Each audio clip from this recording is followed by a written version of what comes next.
Boa noite, colegas, tudo bem? Doutora Rosiane, doutora Paula, Bruno, Igor.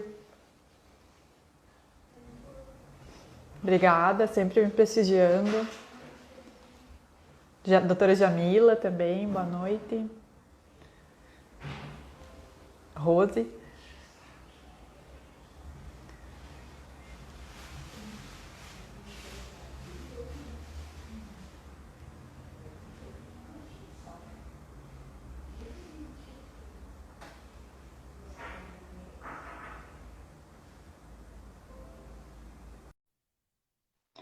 Só um minutinho. Agora sim, nosso Olá, convidado. olá. E Tudo aí, bem, guria? professor? Tudo? Deixa eu arrumar aqui. Tô bem, tô. Tudo Tudo tranquilo? certo. Saudade das Beleza. aulas, né? É Do encontro verdade. presencial. É, mas vai ainda mais um pouquinho, né, Adriano? É, não sei quando teremos aulas novamente. Pois é, no presencial vai demorar ainda um pouquinho. E aí, tá É. tudo bem? Tudo certo, trabalhando bastante, né? Nessa fase nós Sim, acabamos trabalhando mais do que antes e sim. estudando muito porque é muita coisa, muita atualização, né? O Uhum. doutor sabe bem como funciona e É. quero dizer que é uma grande honra, né, recebê-lo aqui novamente, a nossa live 2, porque a um foi um sucesso, os colegas Foi pediram legal, num né? dia, fizeram stories pedindo para fazer outras lives, adoraram o assunto, a sua maneira de explicar, de contar as Obrigado. situações. Foi muito boa mesmo e eu sou suspeita, né? Porque eu lhe admiro há um bom tempo. Obrigado, obrigado. Como toda a família G4, é uma família mesmo, né? Começa pela pós, congresso, cursos, vamos ter webinário. Então vocês estão inovando cada vez mais nessa Que fase. legal, Tem muito obrigado. material bom, né? Tem, E o tem. doutor, recentemente, eu vi que escreveu fez vários posts e vídeos com Uhum. trilha É, sonora tô, muito chique, por Tô, sinal, tô, né? tô inovando agora, tô fazendo. Isso aí. Gravei uma hoje, mas vou postar só amanhã. Então, quando me sobra um tempinho, assim, acontece alguma coisa no escritório, eu digo, bah, vou gravar alguma coisa. Daí gravei hoje. Amanhã vai ser sobre aposentadoria especial. Tema Ai, olha que 719 interessante. é uma dica de algumas circunstâncias aqui do escritório, e aí eu trabalho amanhã. Mas é Uhum. bacana, né? É, Porque senão a gente fica naquelas postagens, sempre as mesmas coisas e tal, né?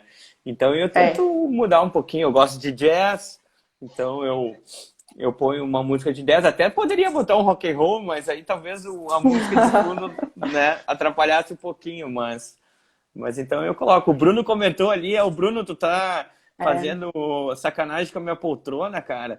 Mas é que aqui é tão bom, né? Aqui eu fico com as pernas cruzadas, né? Tô com as pernas cruzadas, porque é um papo descontraído. É. Então eu fico à vontade aqui. E esse é o propósito da live, né? Ficar à É. vontade.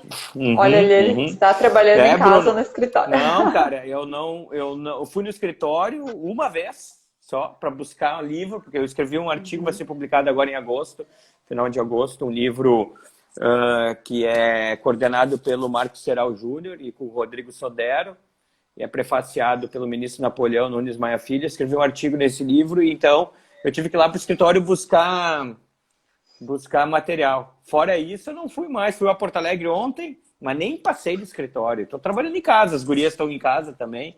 Então tá todo mundo trabalhando no conforto do lar. Sim, é uma nova forma de trabalho, né? Já É, sem parabéns dúvida. pelo artigo. Vamos aguardar então o lançamento Sim, dessa logo, logo, logo, publicação. logo, logo, logo, logo, logo. Bem legal o É. artigo. Bem legal, Interessantíssimo. ficou bonito, ficou bonito. Bem fundamentado, bem estudado, ficou bem legal. Olha que coisa boa.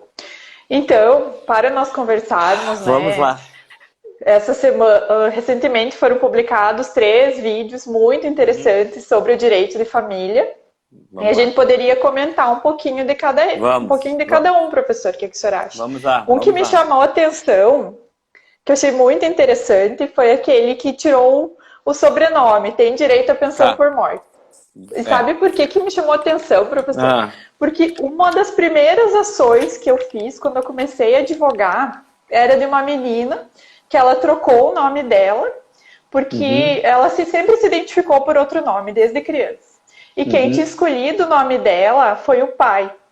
E era um nome um pouco diferente, porque o pai ele fez uma junção de outros dois nomes que Geralmente eram é assim, né? é, eram de pastoras evangélicas, que era a religião dele. Só que depois do parto, ela nunca mais teve contato com o pai. E já por esse afastamento, isso causava dor para ela usar esse nome. Então, ela sempre, desde criança, se identificou por outro nome. E aí nós fizemos prova testemunhal, que ela já tinha eleito um nome, já tinha uma grafia própria desde criança, ela já estava no mestrado, e isso estava incomodando ela para imprimir diplomas, para tese, usar esse nome, já que ninguém conhecia ela por esse nome. E fizemos prova testemunhal e foi bem interessante. E daí foi alterado o nome dela e depois nós alteramos na certidão de nascimento da filha dela. Sim, que então, legal. Acho que por isso que me chamou a atenção esse caso foi o seguinte, o que eu tenho feito, Adriana? Eu sempre eu sou um cara muito prático, assim, tanto na minha vida acadêmica quanto no escritório. Então, eu recebo informações de BDFAM, né? Eu sou vice-presidente da Comissão de Direito Previdenciário do Instituto Brasileiro de Direito de Família. Aí eu pego, eu recebo a postagem e entro no processo para saber o que aconteceu nesse processo. Aí eu leio e vejo se eu consigo trazer ele para o direito previdenciário. E foi o que aconteceu nesse. Tá? O que aconteceu nesse processo? Tá? Então, uma filha, ela entrou com uma ação pedindo a exclusão do sobrenome paterno. Tá? Primeiro ponto, é uma ação cível e só pode ser feita a partir dos 18 anos de idade. Não pode ser feito com menos de 18 anos de idade. Então, esse é o primeiro ponto. Ela tinha mais de 18 anos de idade, ela faz. O que ela traz no processo? Uma incomodação muito grande de uma relação difícil que ela tem com o pai dela. É muito difícil essa relação com o pai dela, ela faz prova dessa relação com o pai dela e, inclusive, né, fica demonstrado ali, inclusive o pai dela dá um depoimento no processo dizendo que ela perdeu o vínculo afetivo. E até os termos que ele usa no processo é o seguinte, ele disse, eu me dou bem com ela, mas perdeu-se aí o vínculo afetivo. Então ela deixa de levar o sobrenome do pai dela. E aquilo ali me chamou a atenção, porque eu comecei a ficar curioso. Eu digo, caraca, mas e se o pai vem a óbito? Qual o efeito previdenciário disso no momento que eu digo, eu não me dou mais bem com meu pai e quero a exclusão do sobrenome do meu pai no meu nome? Né? Primeiro ponto. Para fins previdenciários, eu divido esse fato em duas situações. Primeiro, o fato dela ter única e exclusivamente ter retirado o sobrenome paterno no pai dela não perde o vínculo de filiação. Tá? A Lei 8.213, lá no seu artigo 16, inciso 1º, ela fala em filho. Tá? Filho, de uma forma assim muito simplória falando, é aquele que está lá na certidão. Que pode ser já registrado no momento do nascimento ou pode vir a registro depois por uma ação de investigação de paternidade. Tá? Eu estou falando daquele filho que está lá na Lei 8.213 no inciso 1º. Depois tem o desdobramento dos equiparados a filho. Aí nós podemos trabalhar a questão do sócio afetivo, depois do adotivo, que acaba tendo a mesma função do filho e, por vezes, com alteração, inclusive, da certidão de nascimento. Tá? Mas, então, se nós analisarmos única e exclusivamente lá, o sobrenome dela, por exemplo, Ribeiro, não vai mais ter. Vai ser só Maria de Tomasi, não vai mais ter o Ribeiro. Mas o pai está lá na certidão de nascimento. Então, vindo o pai a óbito, eu não tenho certeza nenhuma, assim, eu não tenho dúvida na realidade, não tenho dúvida nenhuma de que, tá, se alguma outra pessoa viesse e trouxesse esse processo para dentro, dizendo assim, não. Vamos supor que elas tivessem competido pela pensão, né? Pelo valor integral da pensão, ela diz, não. Permanece o vínculo de biológico, permanece a filiação, permanecendo a filiação, tem direito à pensão. Agora, se a ação fosse a ponto de exclusão, inclusive, da certidão do nome do pai dela por qualquer motivo, aí eu vejo que o desdobramento nós teríamos que verificar se há vínculo socioafetivo ou não. Porque daí nós vamos ter que verificar. Há vínculo de amor, de filiação, mesmo tendo a exclusão, porque às vezes tu ter excluído algo do documento, o princípio da primazia da realidade, ele sobrepõe a prova documental. Porque daí nós vamos fazer a prova seguinte, o vínculo deles é afetivo. Não é um vínculo de papel. O STF, quando julgou o tema sobre o vínculo socioafetivo, o ministro Luiz Fux, que foi o relator, foi muito claro, disse assim, olha, o papel não importa na socioafetividade. O que importa é, enquadra dos requisitos da socioafetividade, que é eu olhar para a pessoa como se pai fosse e ele me ver como se eu fosse filho e dentro dessa relação ter um vínculo aí de dependência econômica? Tem sim. A resposta é sim, tem vínculo socioafetivo. Mas nesse caso não. Teve uma ação justamente para quebrar esse vínculo. Né? Eu não amo mais essa pessoa, ela não me ama mais ou ela não faz por merecer o meu carinho, o meu afeto.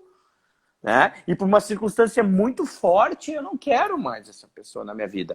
E aí pode ter até desdobramento sucessório, que a gente não entra no nosso lado. Agora, esse processo puro, único, se nós analisarmos ele de uma forma fria, desse não vai ter empecilho nenhum, ele vindo a óbito no decurso do processo, mesmo antes da sentença, vai ter direito à pensão. Agora, se houver exclusão do nome, do pai, da certidão, do pai registral por qualquer motivo, aí sim, para mim, perde-se os efeitos previdenciários. Porque aí não vai ter mais aquela prova documental, a ligação não vai existir mais. Uhum. Então, já não existiu a ligação afetiva e nem vai existir mais a documental.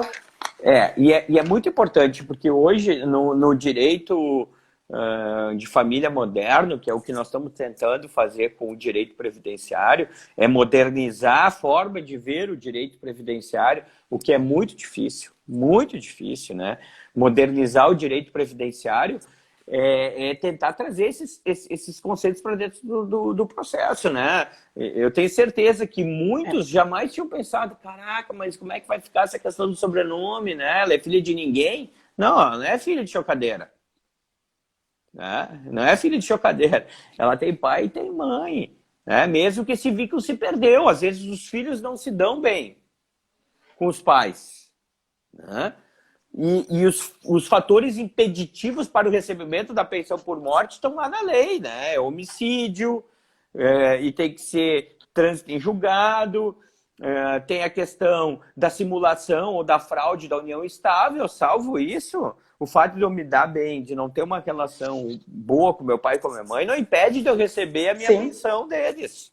Né? Então, é interessante essa situação, porque não perdeu. Inclusive, agora há pouco, né, eu estava conversando com uma colega advogada, eu só não entendi se ela está terminando a faculdade ou ela está numa pós-graduação.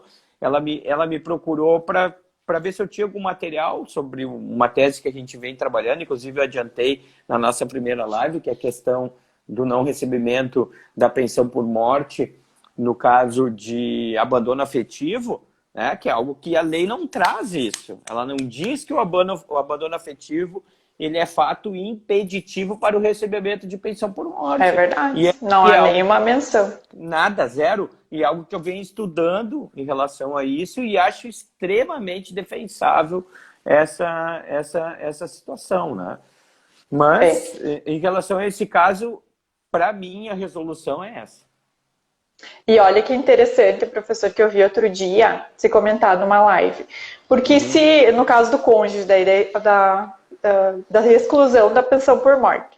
Porque a gente sabe que se ele tiver condenação por tentativa de assassinato com trânsito em julgado, ele é excluído. Mas aqueles casais que existem isso e voltam. E eles voltam a conviver juntos. E isso foi bem próximo de uma situação que aconteceu, que saiu em todas as mídias sociais, em Santa Cruz, que no julgamento né, era uma mulher vítima de violência, sem entrar no mérito, se é certo, errado, porque isso não Sim. cabe a nós, né? Porque isso não cabe a nós fazer nenhum tipo de julgamento. Não cabe. E ela tinha levado 8 tiros. Do marido. E beijou ele no momento da audiência e voltaram. Claro que o fato dela ter beijado ele, isso não vai influenciar. Possivelmente ele vai ser condenado. Sim. E aí, nesse caso, pensa se ele falece, ou se ela falece, ou ele vai ficar descoberto, ou ela? Ali... Olha que interessante que eu achei, né? Pois é. Ali fala em tentativa... Ali foi uma tentativa de homicídio, né? Se ele viesse a óbito decorrente do homicídio, eu não tenho dúvida nenhuma que a lei está muito clara, né? O fato de ser uma tentativa de homicídio acaba não influenciando num caso propriamente dito. Mas a gente vê vários casais que eles vêm e vão. É feito sanfona, né? Sim. Vêm e vão por vários motivos e pode ter aí, inclusive, violência doméstica envolvido nessa situação, né? A Lei da Maria da Penha está aí para ser utilizada. Inclusive, a Lei da Maria da Penha tem um olhar, inclusive, que nós podemos trazer para a pensão por morte, porque uma das medidas protetivas da Lei da Maria da Penha é o agressor pagar pensão provisória para ela. Então, se o agressor está pagando pensão provisória, né, e ele vem a óbito, mesmo que o vínculo tenha terminado, gera pensão por morte. Porque é provisória. E que para mim não tem distinção nenhuma de um acordo feito numa separação ou num divórcio de casamento ou num divórcio ou numa separação de união estável. Então, o alimento vincula as partes. Né? O alimento, ele acaba, na realidade, que pese a relação ter ficado lá atrás, mas os alimentos, independentes se judiciais ou extrajudiciais, porque às vezes uma cesta básica é suficiente para se manter o vínculo, eles acabam mantendo o vínculo, e aí tem desdobramento de pensão por morte, sem dúvida nenhuma. O Bruno pergunta ali, né? O Bruno perguntou ali quando você levanta essas teses dos seus processos, quando os magistrados reagem. Bruno, são situações que não têm reação, né, cara? Porque são situações extremamente novas, extremamente novas, e que a gente tem que levar para o judiciário para discutir. Inclusive, numa das lives do G4, eu trouxe duas situações que não têm a ver com o nosso tema aqui, mas que são decisões... Se não são inéditas, foram as primeiras, uma das primeiras, mas a gente tem que dar cara, né? Porque tu vai buscar tese onde tu vai tentar chegar onde as pessoas não alcançam. Mas o magistrado vai trabalhar em cima do quê?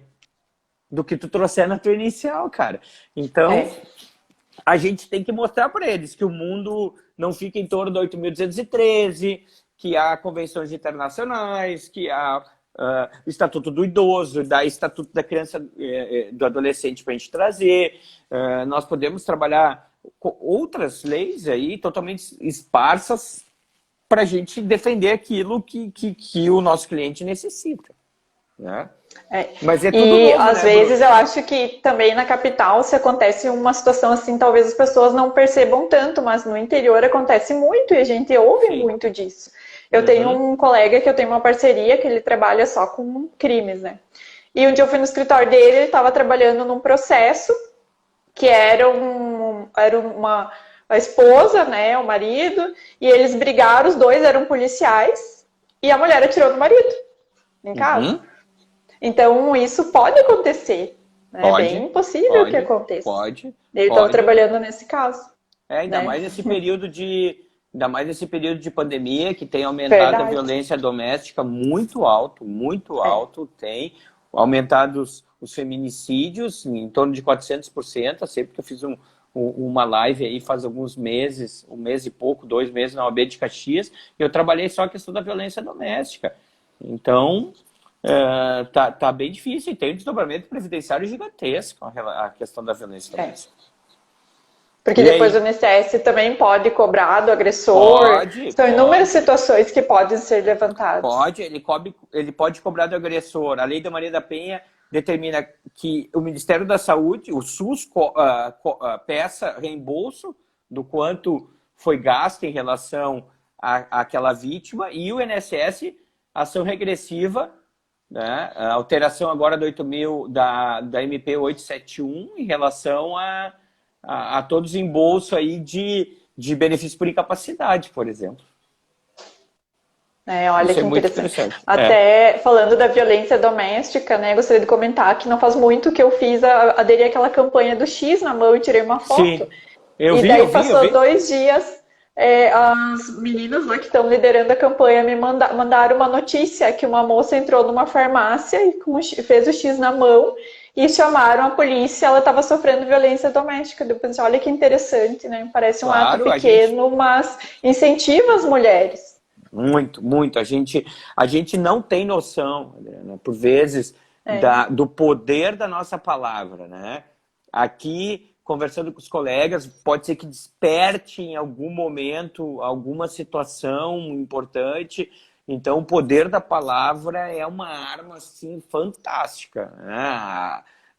Tudo isso que a gente passa, essas situações que tu tá me passando, os colegas aqui vão vivenciando, daqui a pouco algum outro colega traz aqui na nossa discussão, e assim nós vamos multiplicando.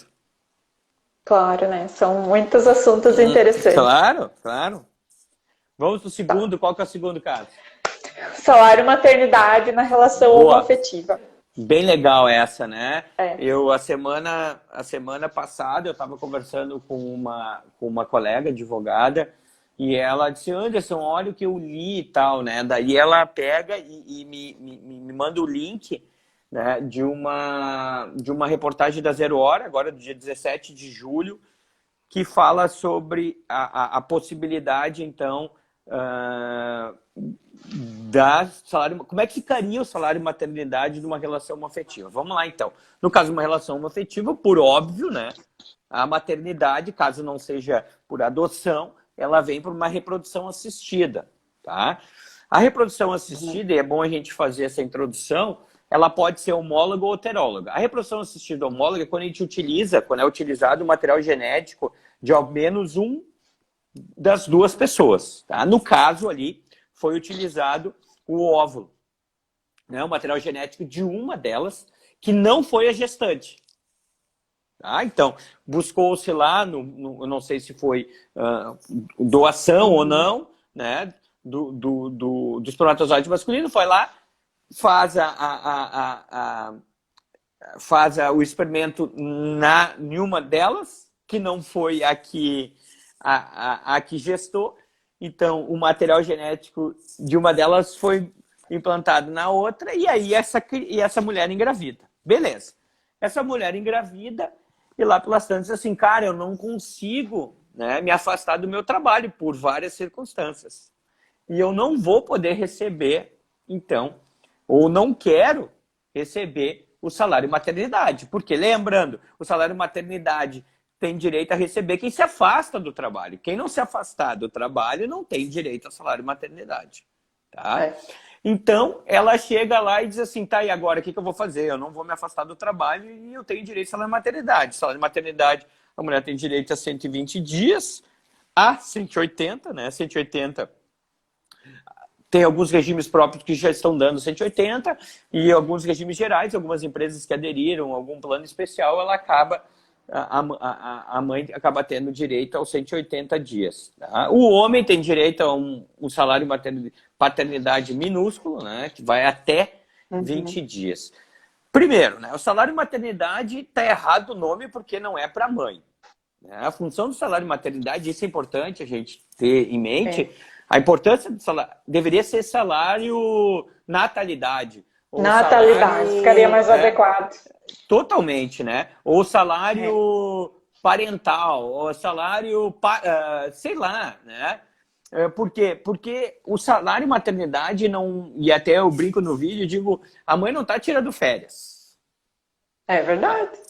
Muito pelo contrário, Portanto, né? Ela tem uma missão... Pelo contrário, é o dobro de trabalho. É o dobro e é tão importante o afastamento, né, para o INSS, que por vezes eles pedem para as contribuintes individuais assinarem uma declaração de afastamento.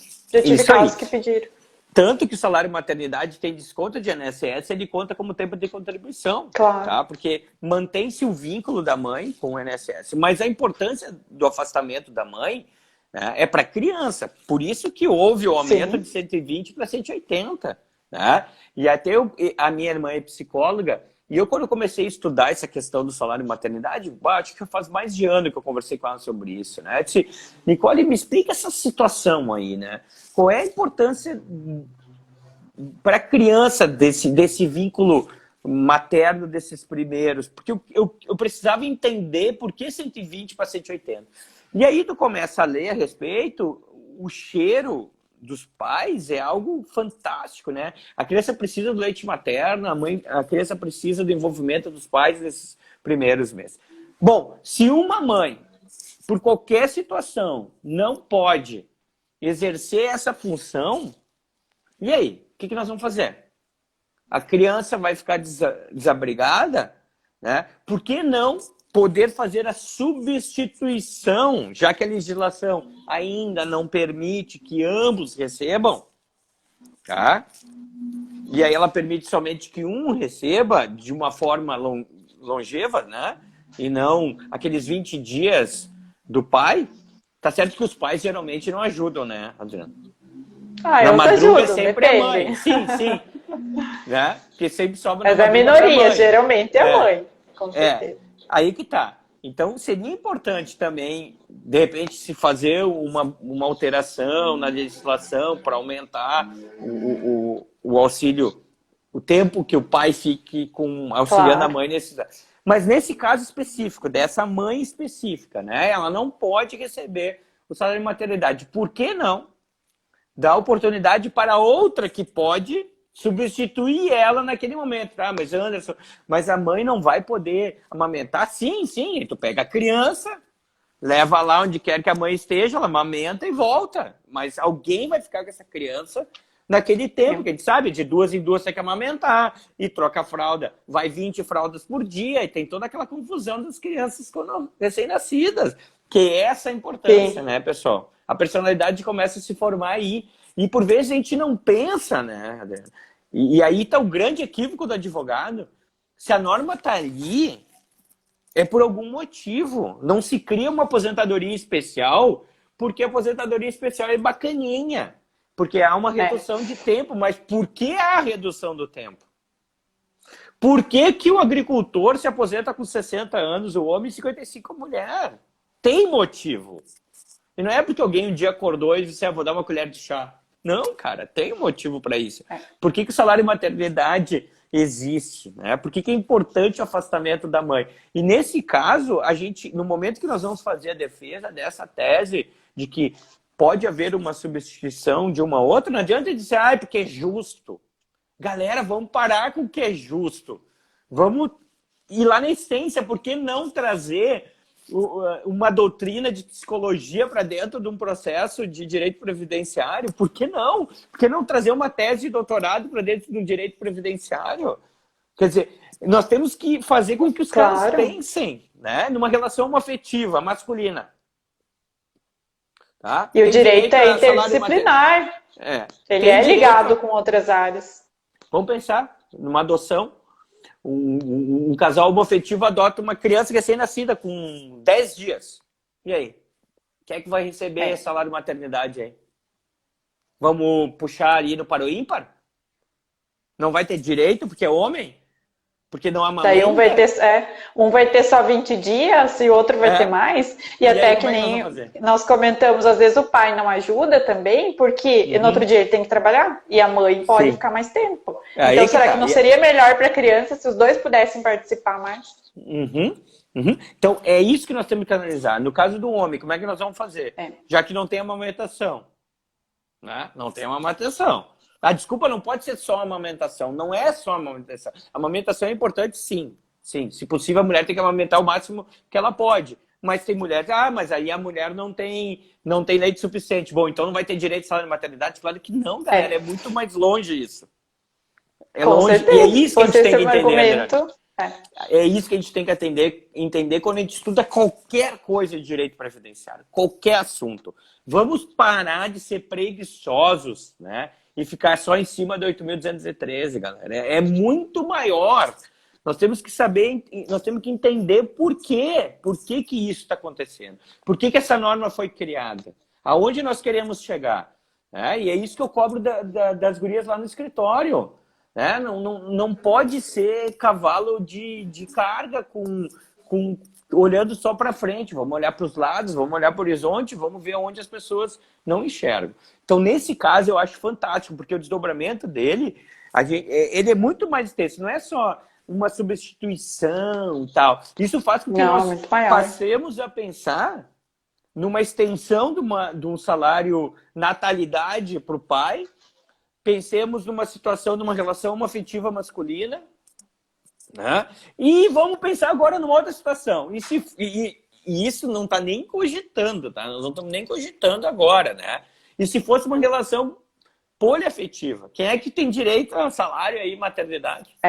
Se nós estamos falando de uma relação de 3 pessoas, uma delas acaba gestando, essa obviamente vai ter direito, tá? E a outra pessoa?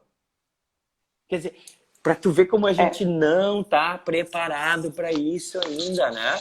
E talvez quem possa assumir os cuidados com a criança seja aquele que nem tem ligação biológica, mas vai ter uma ligação afetiva, que para mim é muito maior a ligação afetiva do que a biológica. A gente tem aquela aquela máxima, né? Pai é quem cria, né? Tipo, não liga, pai é quem cria. O guri não tem nem a tua cara, e tem aquela brincadeira entre os homens, né? Cara, não se preocupa, pai é quem cria e tal. Mas é exatamente isso, pessoal. Por quê? Porque eu ligo. O vínculo afetivo é o que liga as pessoas, né? O afeto é o que liga, não é o papel, né? Então, Adriana, eu acho que a gente precisa evoluir, a gente tem que buscar subsídios, a gente tem que pensar que daqui a pouco surge um caso lá no escritório, vamos supor, surgiu lá no escritório um caso que nem esse de salário maternidade, nós temos que ter noção da consequência que isso pode causar. Porque se nós fizermos o ajustamento de uma ação mal feita, isso pode dar um precedente contrário para centenas, para milhares de pessoas. Então, nós temos que ter muita responsabilidade quando a gente sai um pouquinho do comum, né? Daquele processinho normalzinho, cujas discussões são sempre as mesmas. Daí eu lembro, mas eu tenho um caso assim lá no escritório, daí eu vou trazer aquilo lá, troca só o nome e vai para frente, né? Nós temos que ter muita responsabilidade em relação a isso. Em todas as peças, porque para nós ainda é muito artesanal, cada caso é um caso, né? A advocacia em si já é uma aventura. Nenhum dia é igual ao outro, né? O professor sempre fala isso quando eu falo para o pessoal da graduação. Que a aventura é a palavra que define a advocacia, né? Não é para pessoas acomodadas. Então, nós temos que estar sempre nos melhorando, estudando, saindo da caixinha, principalmente quando vai construir uma tese nova. Às vezes, tu tem uma dúvida, é melhor tu conversar com um colega que tem mais demanda, trocar uma ideia, porque geralmente os profissionais, quem trabalha no direito previdenciário, não é, principalmente vocês do G4, né, eu sei muito disso, não é de guardar, esconder, a gente quer mais expandir nos conhecimentos, passar para as pessoas, ajudar os colegas, para que subam teses boas, né, para que não aconteça isso de subir uma tese ruim e prejudicar todo mundo. Isso aí, tem que disseminar, porque o Anderson sozinho, o Adriano sozinho, nós não vamos fazer absolutamente nada, né? A nossa tese tem que virar um exército, né? Um exército do bem, obviamente, né? E aí todo mundo brigar e todo mundo ir pela mesma direção, porque não adianta ficar brigando por ego para saber quem é o pai da criança. E daí não vai dar certo. E ali não vai fazer diferença. O importante é subir uma tese boa, que venha uma decisão que todos possam utilizar. E também porque nós tratamos dos direitos sociais, né? Nós temos muita responsabilidade com o nosso cliente. Tem que ter. Muita Eu sempre falo que é muito mais do que conceder o benefício. Muitas vezes nós estamos mudando, trazendo dignidade para um grupo de pessoas, dignidade para uma família. Porque, né, o doutor sabe isso, às vezes nós atendemos clientes que a ação dele talvez para nós não seja tão expressiva, às vezes é uma revisão que parece que não vai fazer tanta diferença para nós. Mas nós sempre temos que ter em mente que para o nosso cliente pode fazer muito diferença na vida dele. Esse valor a mais, esse benefício que às vezes é um salário mínimo, mas vai estar trazendo dignidade para a família dele. É isso aí, sem dúvida, sem dúvida. Tá. Beleza, vamos pro Então, próximo. já entrando na história da paternidade, tem Essa aí foi uma legal. situação negativa de paternidade para Essa foi conversar também. muito boa. Eu lembro, quando eu comecei a ler essa, eu dava risada, tá? Foi o seguinte, pessoal, uma ação negatória de paternidade. Tá? O que aconteceu? Eu não sei, a gente não sabe direito, porque o processo correu em segredo de justiça, tá? Mas a princípio, tá? É o que está exposto, né, na notícia, foi que, tá? Lá pelas tantas o casal briga. Tá? Ela briga com ele, a princípio, e ela diz o seguinte: não, eu tenho mais uma para te dizer ainda. A Mariazinha não é tua filha. E o cara, como assim? Meu nome tá lá no registro. Tá lá no registro.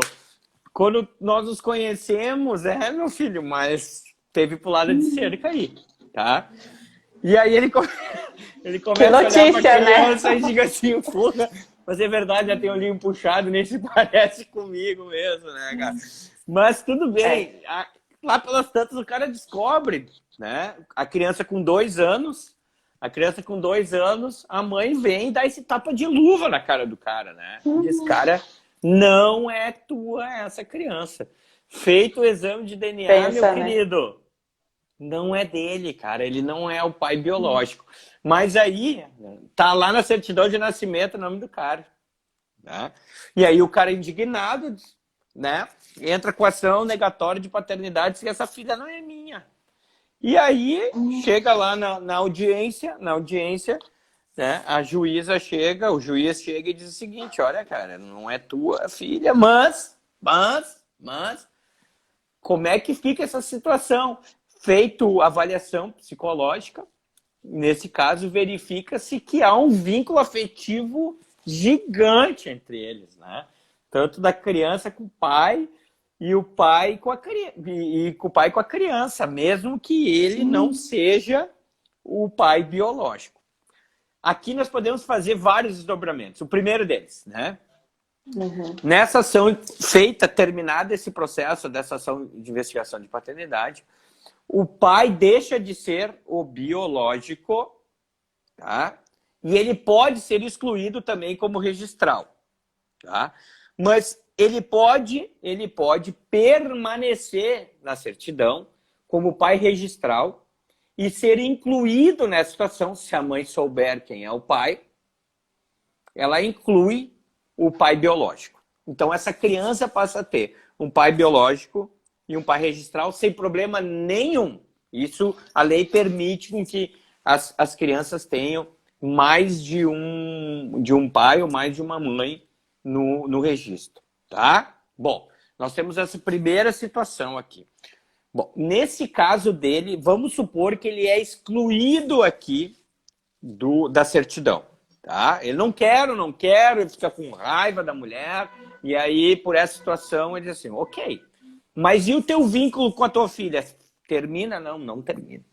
Nesse caso, havendo um óbito no decurso do processo, após a certidão, após a investigação de paternidade, ficou muito claro que o vínculo afetivo entre eles era muito grande. É um cordão umbilical ali que não foi cortado pelo fato dele ter descoberto que ele não era o pai desta criança.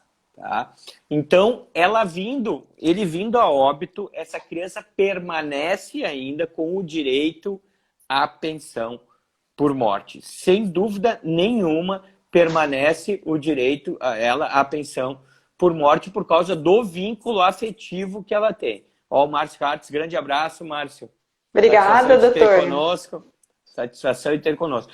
Então, nesse caso, sem dúvida, o vínculo afetivo é o que importa nessa relação. Então, nós temos aqui, tu vê que bacana, né? O cara se negando a permanecer com o nome dele lá, mas a avaliação psicológica, socióloga, a investigação ali feita pela psicóloga vai ao encontro de que há um vínculo socioafetivo deles e não desvincula essa relação e a criança tem o direito a recebimento aí de pensão. Vamos supor, e aqui nós podemos dar outro desdobramento, né? que se descubra quem é o pai dessa criança e se mantém essa criança, então, com um vínculo lá biológico na certidão de nascimento e, inclusive, com um vínculo socioafetivo com um segundo pai. Vindo o primeiro pai a óbito e, por desgraça, vendo o segundo pai a óbito. Poderia essa criança ter direito a ela receber 2 benefícios do pai? Sim, o artigo 124. Não tem vedação. Da 8.213, ela, em nenhum momento ela diz, assim, primeiro que ela permite acumulação de pensão por morte de pais, tá?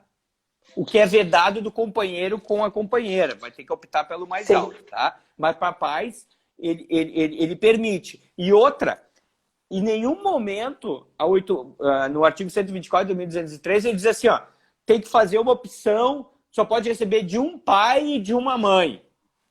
Né? Não, ele fala em pais. Pais é pai e mãe, pode ser pai e pai, mãe e mãe, quer dizer, ele deixa de uma forma genérica. Então, eu não vejo motivo nenhum ali para a criança ter direito ao recebimento. Tanto é que, neste caso, né, nós podemos ainda ir aumentando essa situação.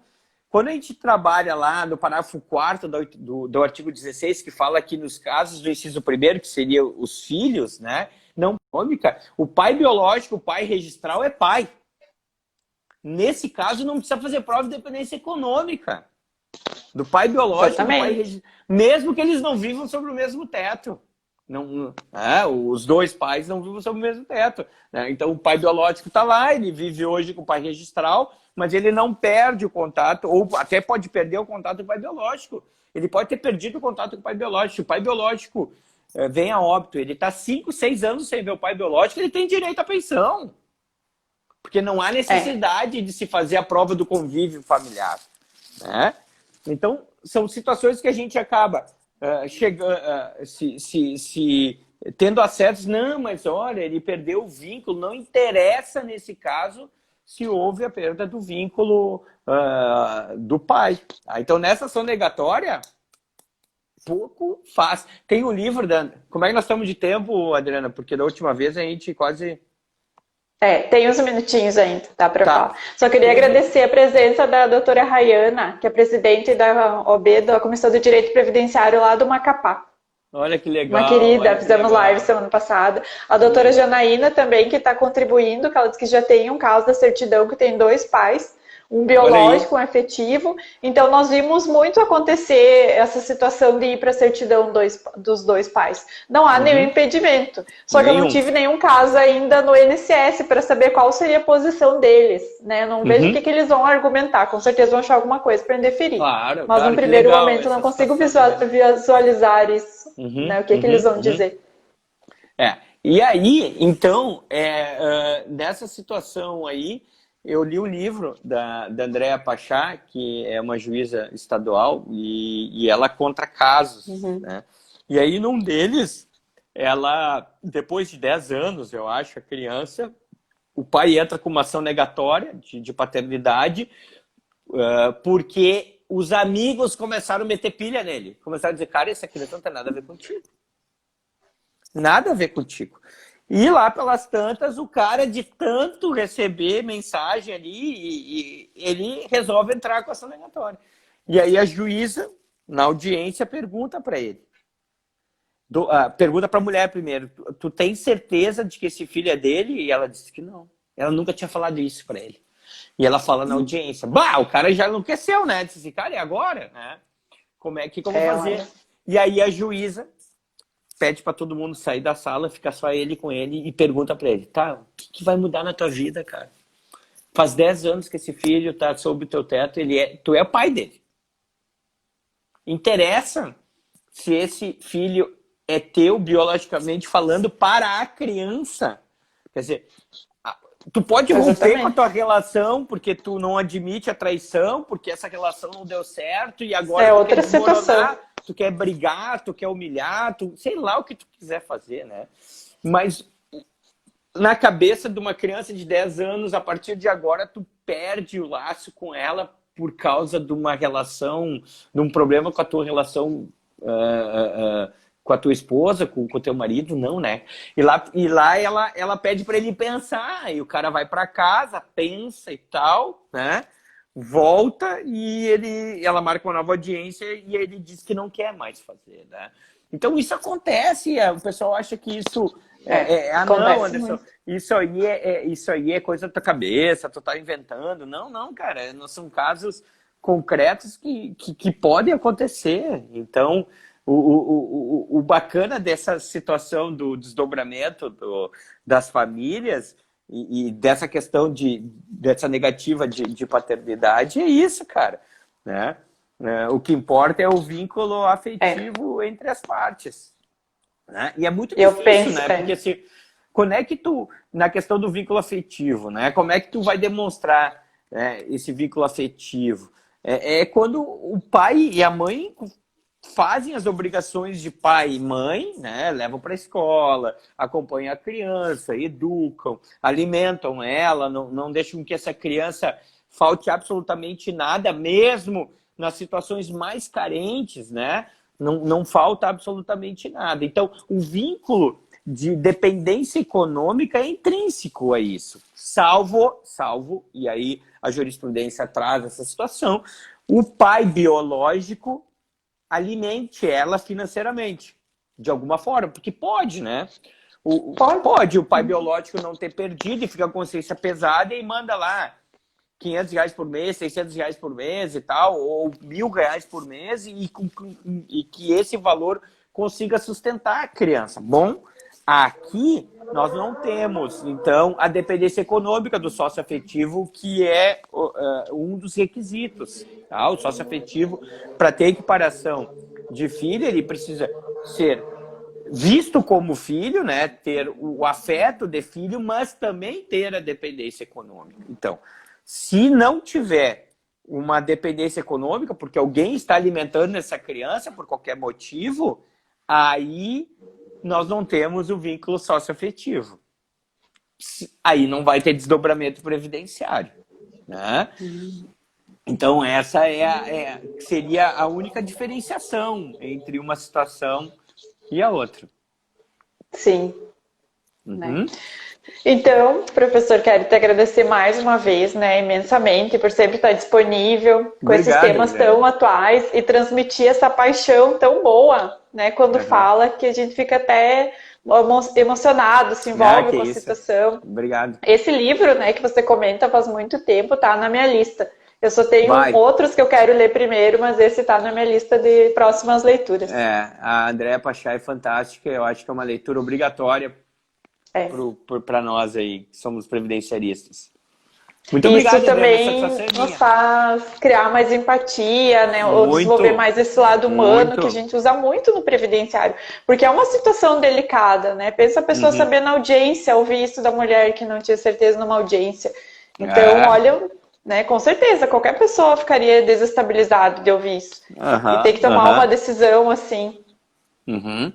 E a gente tem que pensar no desdobramento previdenciário em relação a isso, né? Mas muito legal, muito obrigado pela oportunidade, valeu a galera que participou. Obrigada aos colegas também, que sempre nos acompanham. A minha mãe, que sempre assiste, um beijão pra ela. É isso aí, valeu então. Um abração, querida, até mais. Obrigada, tudo de bom. Nada, satisfação minha, até mais.